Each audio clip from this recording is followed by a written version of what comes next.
As Henry lay there, his body trembling, his mind raced with fragmented memories, Maria's tears, Mama Eloise's prayers, the angel's cold assurances. He thought of the people he had hurt, the lives he had destroyed, and for the first time, he felt the weight of it all. "God," he whispered, his voice barely audible, "help me, I'm so sorry." His vision darkened and the world faded away. Henry's first breath in the darkened banquet hall burned his lungs, the acrid air searing as it filled his chest. The long table before him stretched endlessly, its surface piled high with treasures, gold coins spilling from goblets, jewels glowing with an eerie light, and plates of decayed food swarming with flies. The air was heavy, thick with the scent of sulfur and rotting flesh. Around the table sat shadowy figures, their hollow eyes fixed on Henry as they clawed at the banquet, gnawing on coins and bones.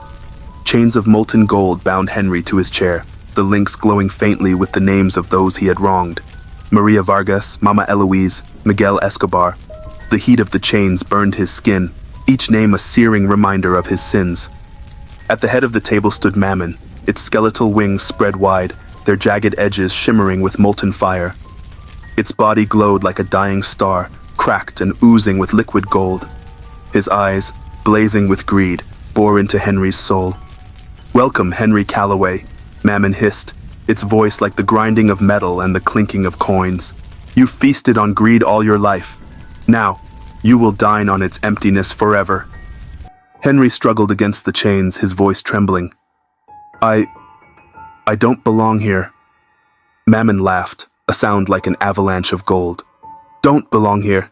This is where you've always been headed. Every deal you made, every lie you told, every soul you trampled to climb higher, those were my whispers guiding you." "No," Henry choked, shaking his head. "You tricked me. You made me believe." "I made you believe you deserved it," Mammon interrupted, stepping closer, its molten feet leaving scorch marks on the ground. "You were so desperate for success, so easy to manipulate. Do you know how many like you I've claimed? Men who think they're clever, that they're in control. You were mine the moment you took that first shortcut." Henry's knees buckled beneath the weight of the chains, his tears mixing with the ash that coated his skin. "Why me? What did you want from me?" Mammon leaned in, its molten eyes burning brighter. "Everything. Your ambition, your loyalty, your soul. And now, Henry, you will sit at this table for eternity, gnawing on the emptiness you built with your own hands." The shadowy figures around the table began to chant in low, guttural voices. "No escape! No escape!" Coins clattered onto the table as the figures threw handfuls at Henry, the sharp edges cutting into his skin. Mammon watched with cruel delight as Henry collapsed under the weight of the chains, his body trembling. "Pray if you like," the demon sneered. "Your God won't save you. This is your eternity." Henry sobbed, his voice shaking. "God, forgive me. I've done terrible things. I've hurt people I love. I deserve this. I know I do. But please, I'm sorry. Help me. Please help me."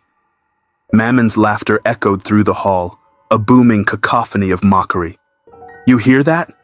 it taunted, addressing the shadowy figures. "He thinks he can be forgiven, after everything he's done." The figures joined Mammon's laughter, their hollow eyes glowing as they pelted Henry with more coins. "No escape, no escape." Henry's head dropped, his tears falling into the ash below him. "This is what I deserve," he whispered. "This punishment is just—" But then he raised his head, his voice trembling but resolute. "But even if I'm beyond saving, I'll still ask for forgiveness, because I'm not praying to you." Mammon's grin faltered. Far above, in the sterile quiet of the hospital room, Mama Eloise and Maria knelt by Henry's bedside, their voices rising in desperate prayer. "Lord," Mama Eloise whispered, her frail hands clasped tightly, "he's lost, but you are the shepherd who finds the wayward.